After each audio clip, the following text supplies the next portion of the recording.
Study with मैंग के current affair session में आपका स्वागत है। ये current affair SSC, banking, railway, state PCS, CDS, CAPF, NDA और अदर कॉम्पिटिटिव एग्जाम आदि में सहायक होंगे।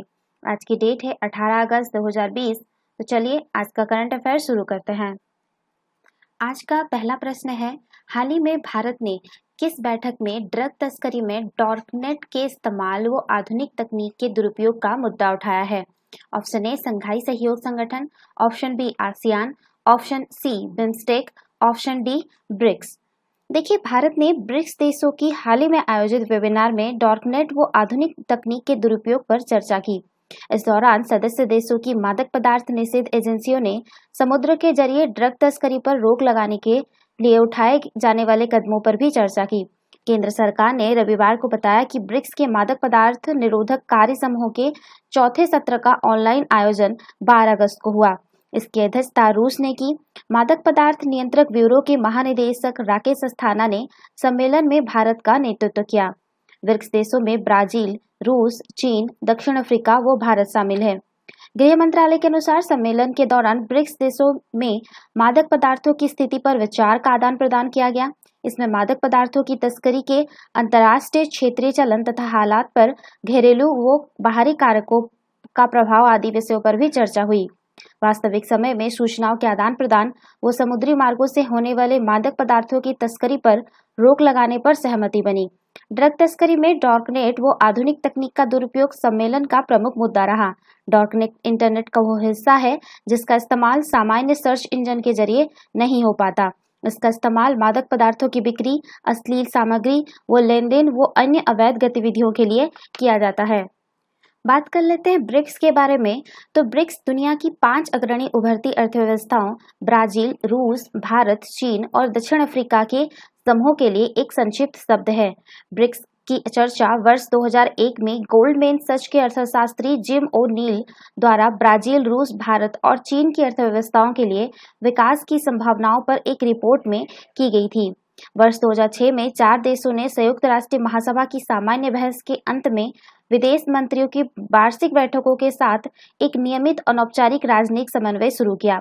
इस सफल बातचीत से निर्णय हुआ कि इसे वार्षिक शिखर सम्मेलन के रूप में देश और सरकार के प्रमुखों के स्तर पर आयोजित किया जाना चाहिए।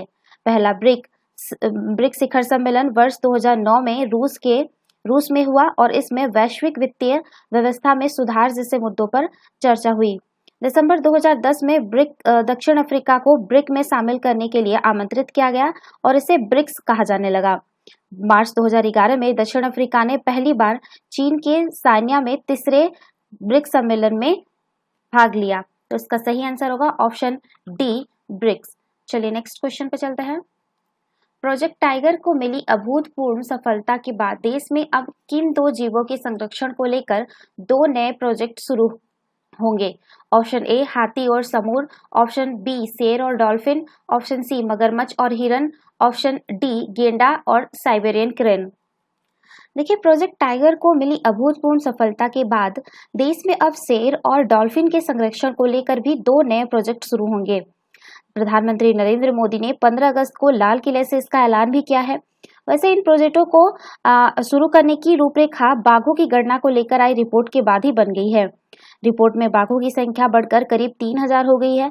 सरकार का मानना है कि ये बाघों को केंद्रित कर चलाए गए एक लंबे अभियान का परिणाम है। यही वजह है कि देश अब इसी तर्ज पर शेर और डॉल्फिन के संरक्षण की भी मुहिम शुरू होगी। देश में शेरों का सिर्फ एक ही ठिकाना गुजरात का गिर है। यहाँ मौजूदा समय में करीब 700 शेर हैं। इनकी संख्या लगातार बढ़ने से ये क्षेत्र अब उनके लिए छोटा भी पड़ने लगा है। इसी तरह डॉल्फिन भी अब गंगा और उनसे जुड़ी नदियों तक ही सिमट कर रह गई है। मौजूदा समय में अलग अलग नदियों में इनकी संख्या करीब 3700 बताई जा रही है। सरकार का इसके संरक्षण पर जोर इसलिए भी है क्योंकि इसे राष्ट्रीय जलचर भी घोषित किया गया है। आपको बता दें कि शेरों और डॉल्फिनों के संरक्षण के साथ ही चीतों को भी फिर से बसाने की तैयारी तेज हुई है। फिलहाल देश में ये पूरी तरह खत्म हो चुके हैं। सुप्रीम कोर्ट की देखरेख में एक कमेटी इसे लेकर तेजी से काम कर रही है। योजना के तहत चीतों को अफ्रीका से लाया जाना है। मंत्रालय इस योजना को भी जल्द जमीन पर उतारना चाहता है। बात करें प्रोजेक्ट टाइगर की, तो देशों में बाघों की विलुप्ति होने से बचाने के लिए भारत सरकार ने 1973 में प्रोजेक्ट टाइगर शुरू किया। इस प्रयास के तहत टाइगर रिजर्व बनाए गए। 1973 टू 74 में यहाँ 9 टाइगर रिजर्व थे।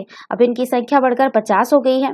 पर्यावरण मंत्रालय ने 2005 में नेशनल टाइगर कंजर्वेशन अथॉरिटी का गठन किया, जिसको प्रोजेक्ट टाइगर के क्रियान्वयन की जिम्मेदारी सौंपी गई। तो इसका सही आंसर होगा ऑप्शन बी, शेर और डॉल्फिन। चलिए नेक्स्ट क्वेश्चन पे चलते हैं। हाल ही में किस स्थान पर देश का सबसे बड़ा प्लाज्मा बैंक स्थापित किया गया? Option A Lucknow, option B Delhi, option C Jaipur, option D Bengaluru. देखिए, King George medical university Lucknow में देश का सबसे बड़ा प्लाज्मा बैंक खुल गया है। राज्यपाल आनंदीबेन पटेल ने स्वतंत्रता दिवस के मौके पर इसका उद्घाटन किया है। इससे कोरोना के गंभीर मरीजों में समय पर प्लाज्मा मुहैया कराना सुलभ होगा। उत्तर प्रदेश का यह पहला प्लाज्मा बैंक है। केजीएमयू के शताब्दी भवन में ब्लड ट्रांसफ्यूजन मेडिसिन विभाग में अभी तक प्लाज्मा संग्रह यूनिट संचालित थी। यहाँ कोरोना को हरा चुके 45 योद्धा प्लाज्मा दान कर चुके हैं। वहीं 25 मरीज को प्लाज्मा चढ़ाया भी जा चुका है। बात करते हैं प्लाज्मा थेरेपी की, तो प्लाज्मा थेरेपी को मेडिकल साइंस की भाषा में प्लाज्मेसोफेरेसिस नाम से जाना जाता है।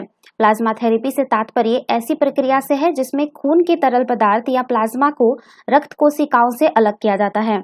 इसके बाद यदि किसी व्यक्ति के प्लाज्मा में अनहेल्दी टिश्यू मिलते हैं तो उसका इलाज समय रहते शुरू किया जाता है। हालांकि प्लाज्मेसोफेरेसिस आधुनिक मेडिकल साइंस की देन है, जिसने काफी सारे लोगों की जिंदगी को बदल दिया है। तो इसका सही आंसर होगा ऑप्शन ए लखनऊ। चलिए नेक्स्ट क्वेश्चन पे चलते हैं। हाल ही में देहांत हुए चेतन चौहान कौन से क्षेत्र से जुड़े थे? ऑप्शन ए क्रिकेट और राजनीति, ऑप्शन बी इतिहास और फुटबॉल, ऑप्शन सी साहित्य और क्रिकेट, ऑप्शन डी चित्रकला और नृत्य। देखिए, चेतन प्रताप सिंह चौहान भारतीय क्रिकेट खिलाड़ी थे, जिन्होंने भारतीय क्रिकेट टीम के लिए 40 टेस्ट क्रिकेट मैच खेले। उनका जन्म तो बरेली में हुआ था, लेकिन उनके पिता भारतीय सेना के ऑफिसर होने के कारण उनकी पोस्ट पुणे महाराष्ट्र में हो गई थी। इस कारण बाद में ये अपने पिता के साथ पुणे आ गए थे। इन्होंने ज्यादातर क्रिकेट मैच 1970 के दशक के पूर्व क्रिकेट खिलाड़ी सुनील गावस्कर के साथ पारी की शुरुआत करते हुए खेले। चेतन चौहान निफ्ट के चेयरमैन रहे। साथ ही वो उत्तर प्रदेश के अमरोहा जिले के नौगांव सादात के विधानसभा के सदस्य थे एवं उत्तर प्रदेश सरकार में खेल एवं युवा मामले मंत्री भी रहे। तो इसका सही आंसर होगा ऑप्शन ए क्रिकेट और राजनीति। चलिए नेक्स्ट क्वेश्चन पे चलते हैं। हाल ही में शीत क्षेत्रों में तैनात सेना के जवानों के लिए त्रिस्तरीय कवच का निर्माण कौन से प्रौद्योगिकी संस्था के द्वारा किया गया? Option A IIT Delhi, option B IIT Kolkata, option C IIT Kharagpur, option D IIT Kanpur. देखिए, सरहद की निगरानी करने वाले सपूत दुश्मनों के साथ बर्फीली हवा और बारिश का भी डटकर मुकाबला कर पाएंगे। उन्हें कश्मीर, सियाचिन, लेह व लद्दाख के पहाड़ों पर शून्य से -60 डिग्री सेल्सियस के नीचे तापमान में भी भारी भरकम कपड़े पहनने पड़ेंगे।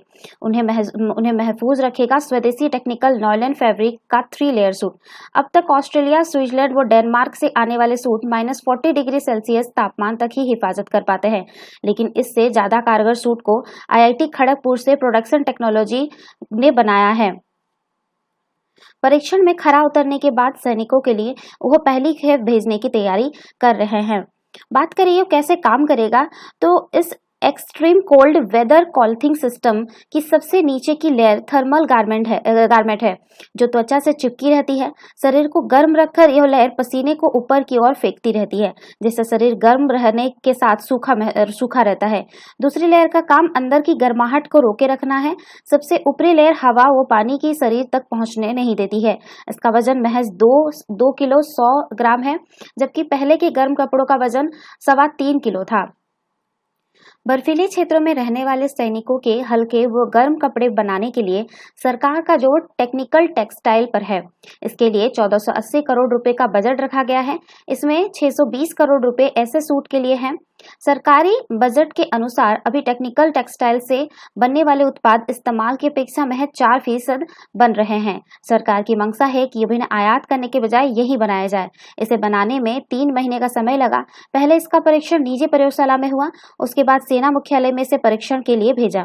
सेना ने इसे उपयुक्त बताया। 2024 तक carbon fibre, carbon fabric, लाइलॉन coated fabric व ब्लास्टिक फैब्रिक से इन्हें तैयार करने पर जोर है। तो इसका सही आंसर होगा ऑप्शन सी आईआईटी खड़गपुर। चलिए नेक्स्ट क्वेश्चन पे चलते हैं। हाल ही में भारतीय रेल के द्वारा चलाए गए कौन से अभियान के द्वारा राज्यों में रोजगार के सृजन हो रहा है? ऑप्शन ए अटल अभियान, ऑप्शन बी गरीब कल्याण रोजगार अभियान, ऑप्शन सी कल्याण भारत अभियान, ऑप्शन डी वंदे भारत अभियान।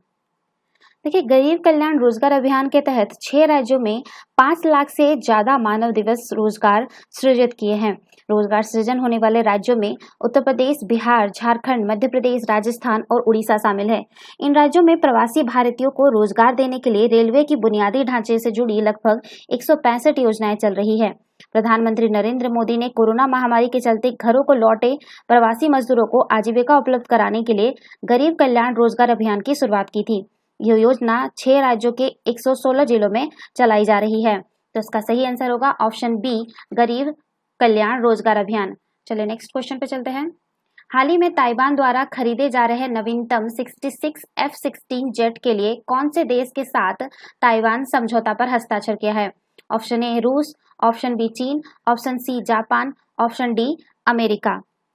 देखिए, ताइवान ने हाल ही में अमेरिका से नवीनतम 66 F-16 जेट खरीदने के लिए एक समझौते पर हस्ताक्षर किया है। इससे आगे अमेरिका और चीन के बीच तनाव बढ़ने की आशंका है। 1992 के बाद यह अमेरिका से ताइवान की यह पहली खरीद है। ताइवान के पास पुराने 150 F-16 लड़ाकू विमान हैं। अब ताइवान को नई तकनीक के साथ ये लड़ाकू विमान मिलेंगे। अमेरिका ने अपनी लड़ाकू विमान निर्माता कंपनी लॉकहीड मार्टिन को अगले 10 साल तक F-16 विमान का आधुनिक संस्करण बनाने का $66 अरब का ठेका दिया है। तो इसका सही आंसर होगा ऑप्शन डी अमेरिका। चलिए नेक्स्ट क्वेश्चन पे चलते हैं। निम्न में से किस भारतीय क्रिकेटर को ई-बाइक-गो का ब्रांड एम्बेसडर नियुक्त किया गया है? Option A Harbhajan Singh, option B Mahendra Singh Dhoni, option C Rohit Sharma, option D Suresh Raina. देखिए, E bike startup company e bike go ने भारतीय क्रिकेटर हरभजन सिंह को अपना ब्रांड एम्बेसडर बनाया है। बयान के मुताबिक हरभजन सिंह को ब्रांड एम्बेसडर बनाने के साथ कंपनी का लक्ष्य ज्यादा से ज्यादा लोगों तक पहुंच बनाना है। उन्हें ई वाहन बनाने के लिए प्रेरित करना भी है। कंपनी अभी मुंबई, बेंगलुरु, दिल्ली, अमृतसर, जयपुर और हैदराबाद में अपना परिचालन करती है। बयान में कहा गया है कि हरभजन सिंह से जुड़ने से उसे पुणे और चेन्नई जैसे नए बाजारों में बढ़त बनाने में मदद मिलेगी। तो इसका सही आंसर होगा ऑप्शन ए हरभजन सिंह। चलिए नेक्स्ट क्वेश्चन पे चलते हैं। हाल ही में आंगनबाड़ी केंद्रों को उत्कर्ष आंगनबाड़ी केंद्र के तौर पर विकसित किए गए ऐप का नाम क्या है? Option A Utkarsh app, option B Sneh app, option C Moti app, option D Sakhi app. देखिए, केंद्रीय मंत्री स्मृति ईरानी ने आंगनबाड़ी के लिए सखी ऐप को जारी किया है। उन्होंने कहा कि जिला प्रशासन द्वारा आंगनबाड़ी केंद्र को उत्कर्ष आंगनबाड़ी केंद्र बनाने के लिए किया गया प्रयास सराहनीय है। आगामी 1 वर्ष में 500 और आंगनबाड़ियों को उत्कर्ष आंगनबाड़ी केंद्रों के रूप में विकसित किया जाए। सखी एप्लीकेशन के जरिए वो सभी उत्कर्ष आंगनबाड़ी केंद्रों को आवश्यक निर्देश देंगे। इनके अलावा आंगनबाड़ी में रहने वाले बच्चों के लिए ऑनलाइन शिक्षण के कार्य भी इसी एप्लीकेशन के जरिए होगा। तो इसका सही आंसर होगा ऑप्शन डी सखी ऐप। चलिए नेक्स्ट क्वेश्चन पे चलते हैं। भारतीय प्रतिभूति एवं विनिमय बोर्ड यानी सेबी ने म्यूचुअल फंड नियमों के उल्लंघन के लिए सार्वजनिक क्षेत्र के कितने वित्तीय संस्थानों पर 10-10 लाख रुपए का जुर्माना लगाया है? Option A 8, option B 5, option C 3, option D 4। देखिए, सेबी ने 3 संस्थानों पर जुर्माना लगाया गया है। इसमें भारतीय स्टेट बैंक यानी SBI, भारतीय जीवन बीमा निगम LIC तथा बैंक ऑफ बड़ौदा BOB शामिल है। सेबी ने अपनी जांच में पाया कि SBI, LIC और BOB क्रमशः SBI mutual fund, LIC mutual fund और बड़ौदा म्यूचुअल फंड के प्रयोजक है। इनके पास इन म्यूचुअल फंड की 10-10% से अधिक हिस्सेदारी है। इसलिए इन तीनों संस्थानों पर 10-10 लाख रुपए का जुर्माना लगा है। तो इसका सही आंसर होगा ऑप्शन सी 3। तो ये थे आज के करंट अफेयर। वीडियो पसंद आए तो लाइक, शेयर और कमेंट करना ना भूलें। साथ ही साथ चैनल को सब्सक्राइब करना ना भूलें। Thanks for watching. Have a nice day. Take care.